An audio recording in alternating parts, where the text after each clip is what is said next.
We are trekking through the book of John, and we have said this: John is about signs of life. John, as an author, really wants you to engage Jesus. Who is Jesus? What does he mean for us? Around 7 signs that we're going to see throughout the book. And John, unlike a lot of other books, has a very, very clear, explicit, written out premise. John at the end says, hey, I've written these things so that you may believe, so that you may know that Jesus is the Son of God, and that by believing in his name, you will experience life. And see, this is what we've been saying throughout this whole series. What John is calling us to, what God's word is calling us to, is at bare minimum twofold. One, what can we believe about Jesus? What does it say about him? How can we wrap our heads around who is Jesus and what has he done? But it's not just knowledge, right? This isn't just mental assent, that there's actually a step further in this, and that's experience. To actually experience life. And we've said this throughout the series, that Jesus will change your life, not just your afterlife. That there's actually something Jesus wants for you to experience today because of who he is and because of what he has done.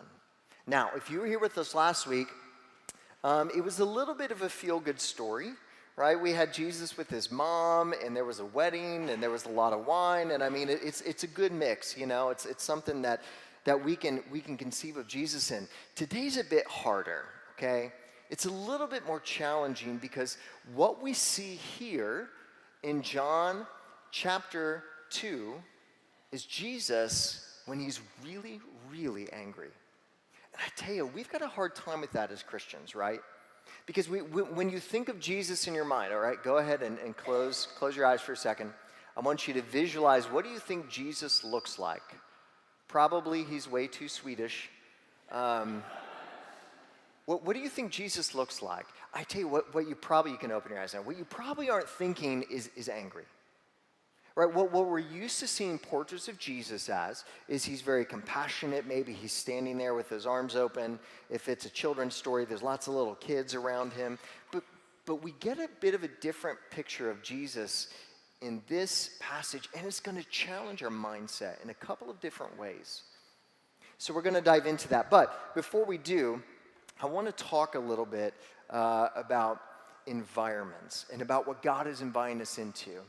So right before we came here to New York, so my family has been here for about, 4 weeks? I think about a month, right? So we came just in time for the heat wave to make us feel like we're back in Texas. But before we came, we actually had a chance to go on a little mini vacation. And my parents have a place down in Florida, and so we got to go to one of the most magical places on earth. Do you know what it is? Disney. Now, let me tell you about Disney for a second, okay? Let me tell you about Disney for a second. Disney is an amazing place, okay? It's an amazing place. One, because you gotta wonder, are all the staff brainwashed? I mean, everybody is so bizarrely nice, right? Bizarrely nice. People are looking you in the eye and saying, I'm so glad you're here today. I hope you're having such a good time today. And you're like, thank you for my fries, you know? They're really, really super nice. Not only are they nice, but they actually go to an incredible amount of work to make sure that you are in the right environment and that you're in this place that takes you to somewhere that you've only imagined in your dreams, right? They have these amazing castles. They have these people walking around dressed in character, and they always act in character. By the way, a fun thing to do if you're there with your kids is to ask one of the Disney princess a question that's just bizarre, you know, because they have to stay in character at all times. And so they're going to try to answer, what sandwich would I be if I had to turn into a sandwich as Cinderella, okay? Because they want to transport you somewhere. Right? They want you to be absorbed in this reality and forget about all the rest of your life. You're just in Disney. Now, can I tell you what spoils that experience some? So we were at this thing called the Tom Sawyer exhibit. It's like this giant island that you can go and explore, and there's these dark caves and these old windmills. And you could almost believe that you're back there with the exception of one thing. Does anyone know what it is? Merchandise. There is no one more masterful at merchandising than Disney. Does anyone know, can I get an amen on this? Has anyone ever been there? Everyone is wearing something that says Disney, right? Whole families get shirts, Family Disney Vacation 2019. Every kid is walking around with one of these, as my child was. There's people on every corner, even though they're dressed up, they're selling you something. There's food, there's candy, there's shirts, there's toys, there's sunglasses, there's decorative bottles, there's even Christmas ornaments that you can take home. I mean, if you can think of it, if it's possible to put mouse ears on something, Disney has done it, okay? And there's something about this that just breaks the spell, right? Going through that dark little cave, and then you're surrounded by a bunch of kids who are screaming and doing this, right? It kind of snaps the reality for us a bit. Today, we're going to talk about merchandising.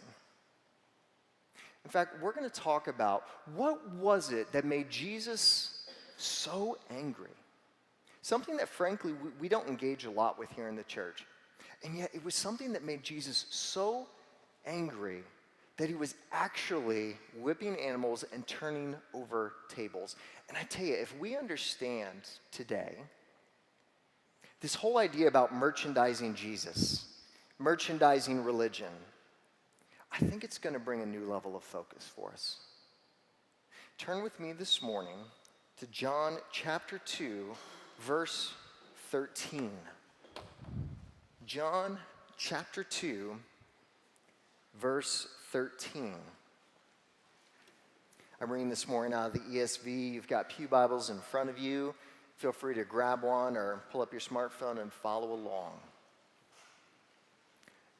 John chapter 2, verse 13. The Passover of the Jews was at hand, and Jesus went up to Jerusalem. In the temple, he found those who were selling oxen and sheep and pigeons, and the money changers sitting there. And making a whip of cords, he drove them all out of the temple with the sheep and the oxen.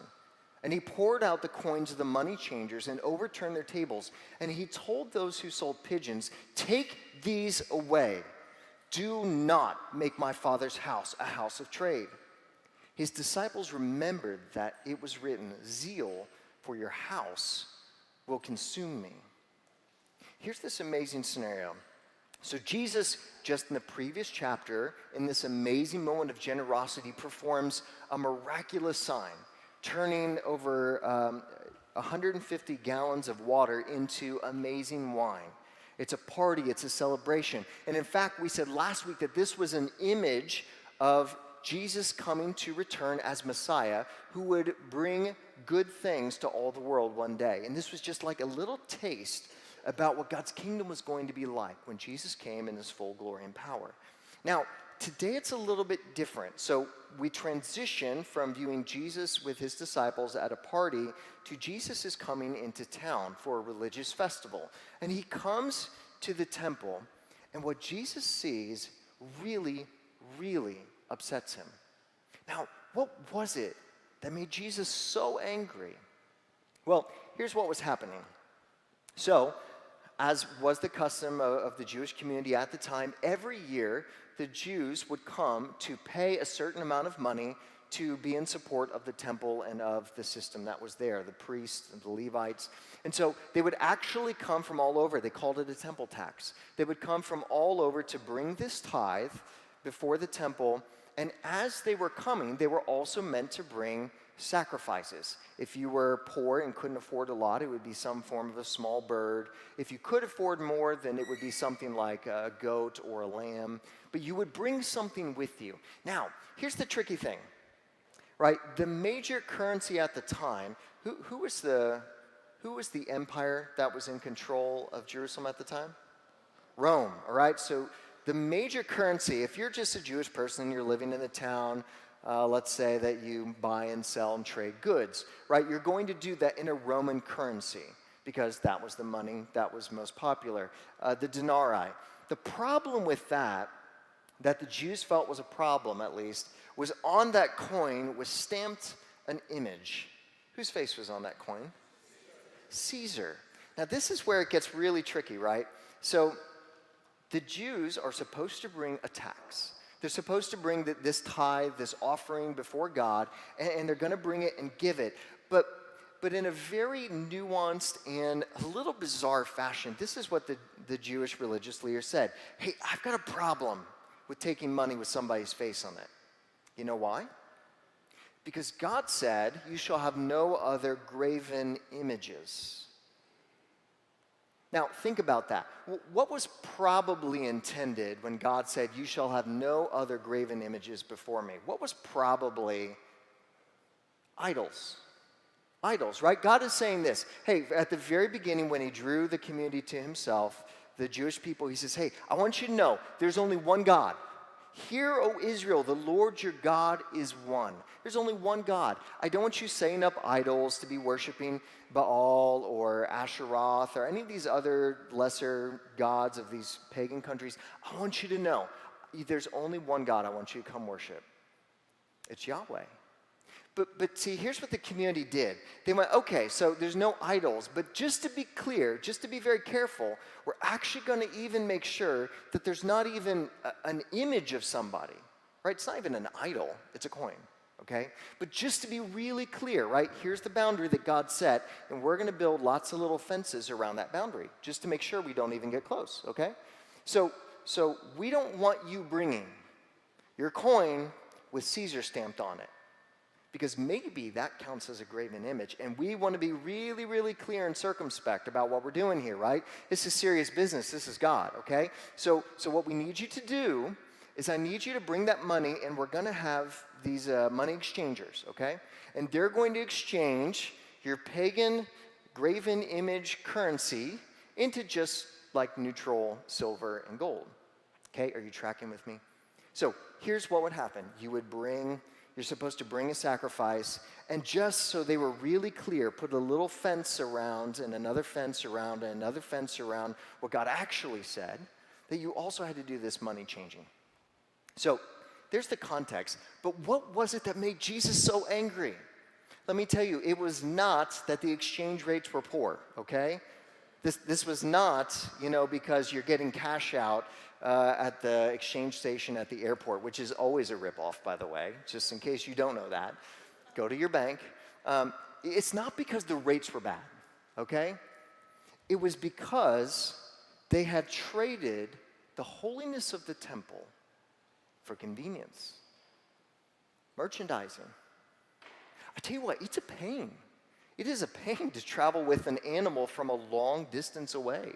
All right, if you're walking a couple of days and you got to get this goat and you got to have, a little thing around its neck and you got to take it all the way over here, and especially if you got to change money somewhere, it's not like there's banks on every corner. I mean, this is work, people. This is a lot of effort to go to. And so what they did, they went, we'll just make this a little bit easier for everybody, okay? You know what? Typically, the temple is only for worship. But I tell you what, it's just really a pain to have to go out of your way to go get an animal and to go change it. So what we're going to do, we're just going to make every one-stop shop, people. You come in the temple gates, you get your money over here, you get your drinks and your popcorn over here, you can buy your animal that you didn't want to bring over here. I tell you what, we got it done, right? What offended Jesus was not the fact that they were ripping people off. In fact, we have no evidence they were ripping people off. They could have done it exactly, good business acumen, what it's worth. It wasn't how much they were charging. It was the fact that they had taken a place that was supposed to be somewhere that brought you before God. You know what the temple was supposed to be? The temple represented the meeting place between God and humankind. And so when you come to the temple, this is what you should experience. You should be absorbed into this place of worship where what you hear is the sound of prayers of the faithful crying out to God, not people hawking merchandise.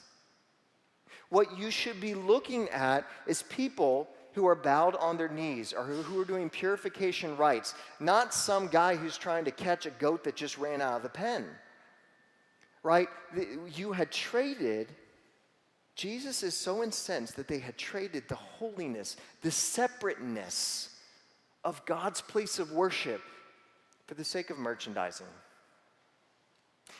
And just like walking through Tom Sawyer Island, almost transported away until a whole group of kids run by with flashing swords. And it breaks you out of it. And Jesus says this, how dare you? How dare you turn my Father's house into a warehouse? And he gets so upset at this. And Jesus actually takes and he dumps all the money on the ground. He actually flips over the tables and he takes a whip out of some different leather strips, right? The Jewish community wasn't allowed to have weapons like swords because of the Roman Empire and actually their garrison that was overlooking the temple. So he takes what was still within legal limits, right? The leather, and he starts whipping the animals to drive them out. Now, let me just also say, I don't think Jesus is being cruel to animals here. If you've ever tried to herd 100 goats out of one room into another one, let me tell you, it's not that easy without something to kind of push and prod, okay? So Jesus just wreaks havoc in the temple and is screaming, "Get out!" It's intense. I mean, it's really intense. And his disciples, they remember this, that it will be said of him, "Zeal for your house will consume me." And they're watching this display of Jesus, this rising passion in him, and it calls back something in their memory about the zealous nature of God. Do you know what zeal, it comes from the same root word as? Jealous. Do you know that? Jealousy and zeal, two ends of the same word. Jesus was so jealous for this place of God's house, God's worship. I am so passionate about people coming before the God above all creation that I am so fervent, incensed, angry, offended at what this has turned into. We're just merchandising religion here for the sake of convenience. Now, as Jesus does this, it brings up a really interesting question I've had to personally struggle with this week. Jesus was so passionate about true worship of God. When was the last time you felt that passionate? I want you to actually think about that for a moment. When was the last time you honestly felt that passionate about the things of God? Okay, maybe you weren't like turning over the communion table or something like that. It would make a mess. Just, talk to us if you're unhappy. But when were you honestly felt that passionate about God? See, here's what happens, right? They had traded the why for the how. Let me say that again. What was happening in the temple was they had traded the why for the how. Now think about this. They're being so careful to follow the law.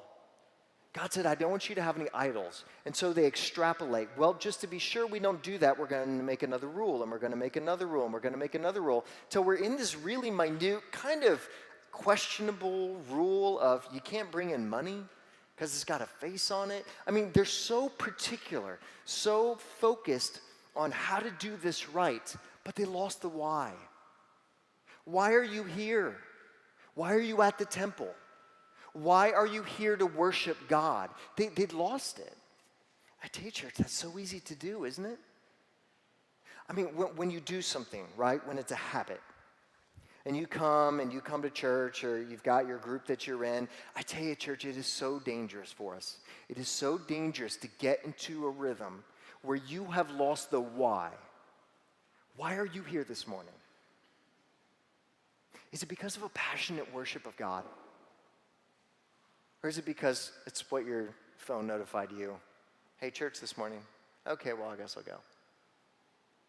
And I tell you what Jesus is so upset about is this unthinking how over why. When was the last time you honestly felt passionate, zealous about the things of God? Has it been a while? And Jesus comes in with this amazing display that it's almost hard for us to wrap our minds around and to go, I want this house to be a house of worship. That when you walk in, it's not all these distractions. That when you walk in, it's not all these, hey, we want to make things easy for you. Because you know what? It's a pain to get your money elsewhere. And to buy these goats, I mean, they're goats, they're cantankerous. All right, Jesus goes, no, I want to walk in and see people who have this fervent, passionate worship for the God who is above all things. And instead what he finds is people obsessing over the how, who have lost touch with the why. Look at what they say to him in this next section, verse 18. So the Jews said to him, what signs do you show us for doing these things? Jesus answered them, destroy this temple, and in 3 days I will raise it up. Then the Jews said, it's taken 46 years to build this temple, and you'll raise it up in 3 days? But he was speaking about the temple of his body. When therefore he raised from the dead, his disciples remembered that he had said this, and they believed the scripture and the word that Jesus had spoken. Now here's the crazy thing, okay? Here's Jesus. He comes in for this religious festival, and he sees just chaos, noise. Animals can be quite filthy people. There's the sound of money, and God's holy temple. Holiness means separate. It's supposed to be different. You're supposed to come in and it's like you're in a different place. It's completely ruined by all the merchandising that's going on. And this scene is completely disrupted. And Jesus goes and he starts kicking people out and driving people out of the temple. And the leadership comes. And do you know what the question was that they had for him? What did they actually ask him? What gives you the right? Think about the craziness of this for a moment, okay? What they're not asking, be really clear about this, church. What they're not asking is he right? They are not asking, is he right? They're asking, what gives you the right? And let me tell you, there's a big difference between the two. Right, have you ever had someone, we call it throwing shade, right? You bring something to somebody, and they go, well, who are you to tell me what I should be doing or what not? Well, I know that you're a hypocrite because of this, and I know that what are they doing? They're not listening to what was said. They're not asking the question, oh, is that true? All they're doing is trying to distract and deflect by going, well, who are you to tell me this? I tell you, that's exactly what's happening. What gives you the right? Right, if your first point this morning was the why line over the how, this would be right, R-I-G-H-T, over right. They were so concerned, what gives you the right? They didn't even stop to ask the question, oh wow, have we really gone that far off track? Have we really missed why we're even here? And instead, all they could do was protect their own position and go, I need to know if you're a threat to my power and my authority. So what gives you the right? Here's what I want, Jesus. I want you to prove it. Let me tell you, any faith that starts with a prove it is on shaky ground, okay? Anybody who comes and says, God, I want you to prove it, that's not a heart of faith. So they say, Jesus, show us a sign, right? We've heard you've done things. I mean, they've heard people have been healed. Demons are cast out. So I tell you what, Jesus, we will go ahead and say, fine, you have the right to kick these people out, and we'll figure out where the market is and all that tomorrow. We'll swallow it if you do an impressive enough miracle for us. I tell you, if I were Jesus, I would be so tempted to do something incredibly impressive at that moment, right? Wouldn't you? I mean, just something wild, like just, have all the sheep and goats kind of lift in the air and move on out wherever they're supposed to be. Like, isn't there that sort of like, I told you so thing that we all have? But I tell you, that's not Jesus. Jesus does what you see him doing all throughout this gospel. What he does is he takes a statement that's meant on this level, and he raises it up to something so much more. And it often confuses people. And Jesus is okay with that. So Jesus says this, all right, you want a sign? if you destroy this temple, I will raise it up in 3 days. Now, this is really important for us to understand for our theology today, right? What were they thinking he was talking about? Right, the actual building. I mean, it was an impressive building. Herod had poured a lot of money into this. It was a very impressive building. And the Jews were so proud of this, right? Because this is what set them apart from other countries. They can go, okay, maybe you've got more power, maybe you've got more money, but you know what we have that you don't? God's presence, signified by his temple. Everything was the temple. It was focused on the temple. And Jesus says, if you destroy this temple, I will raise it up in 3 days. And he wasn't talking about the building, he was talking about his body.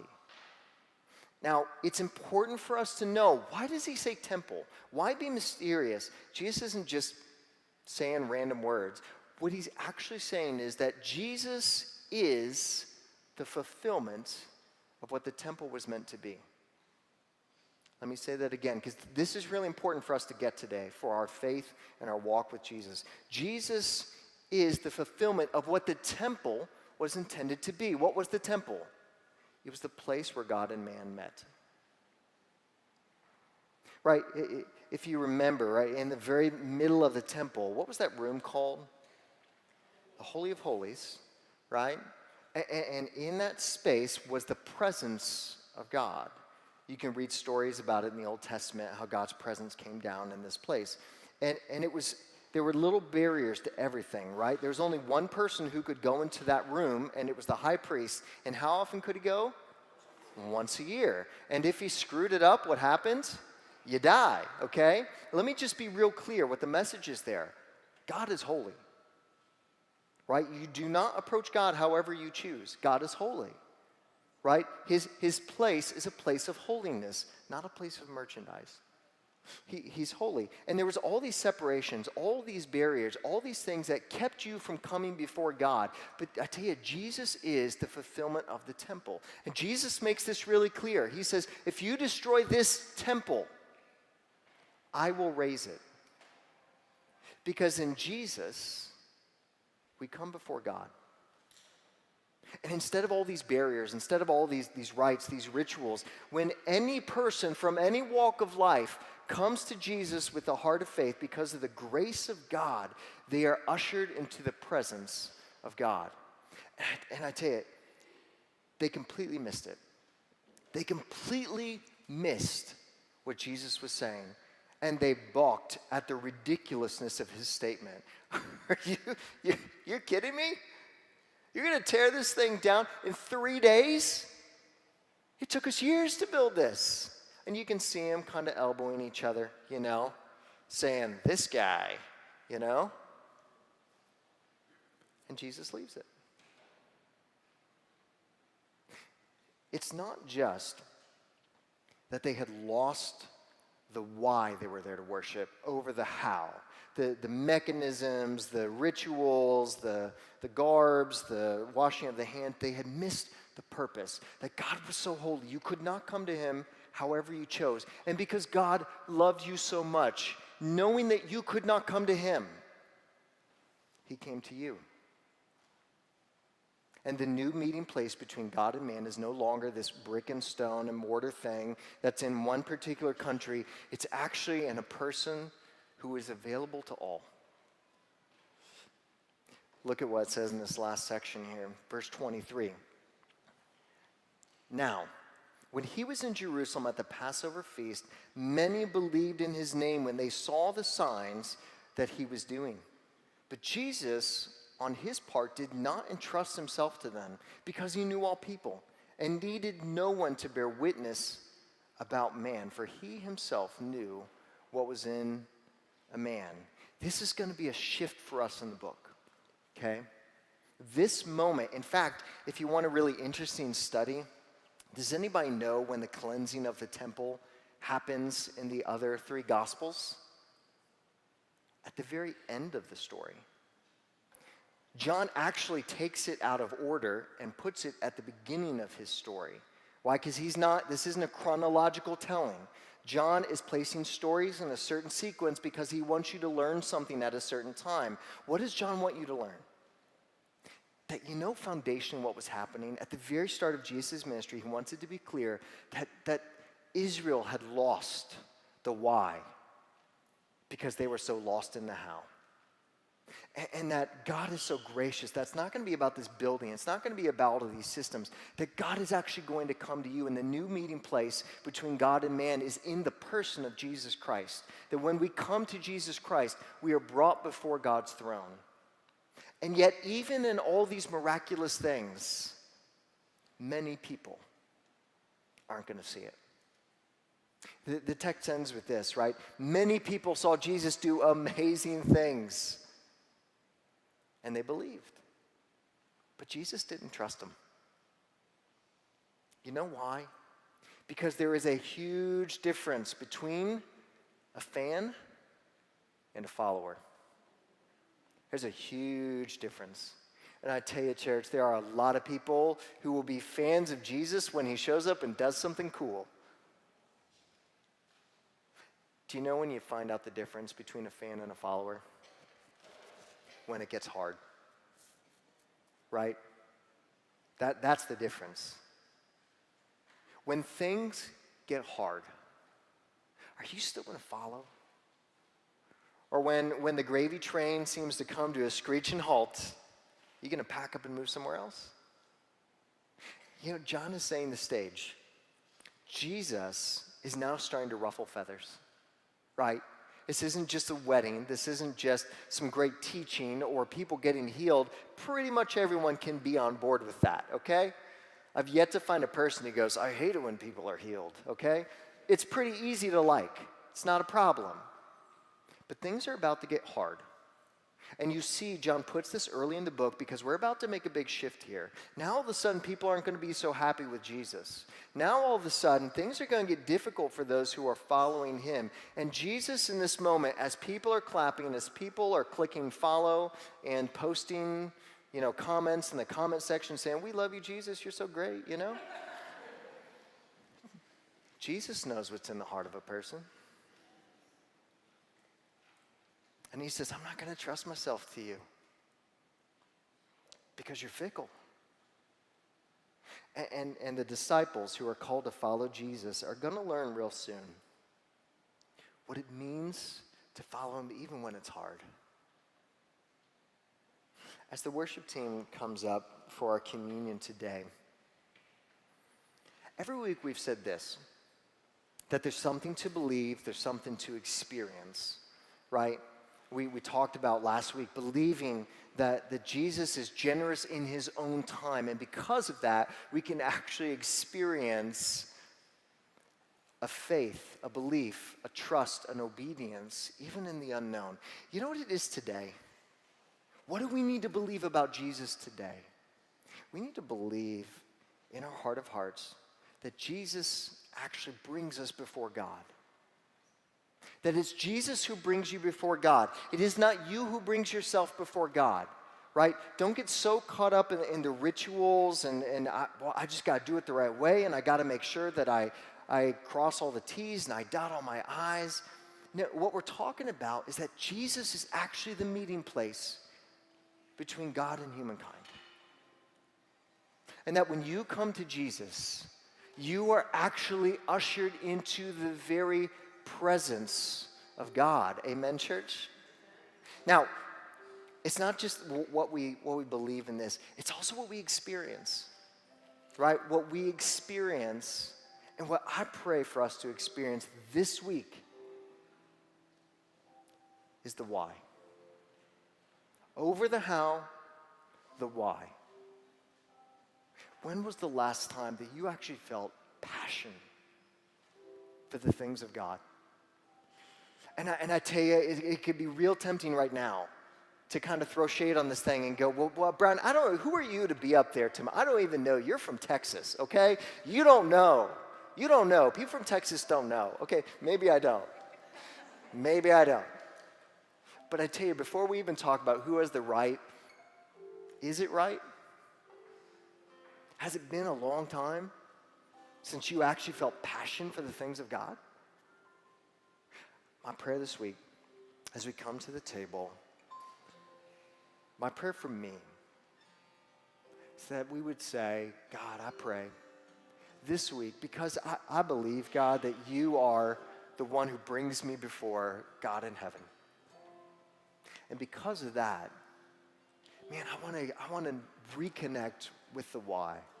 With the why I'm here, with the why I'm taking communion, with the why I'm singing these songs, with the why I'm showing up to church. Father, with the why that I'm following Jesus. Because I want to be a follower, not just a fan. So today, as a commitment for our hearts to reconnect with a passion for true, unadulterated, non-merchandisable religion, we invite you to come take communion.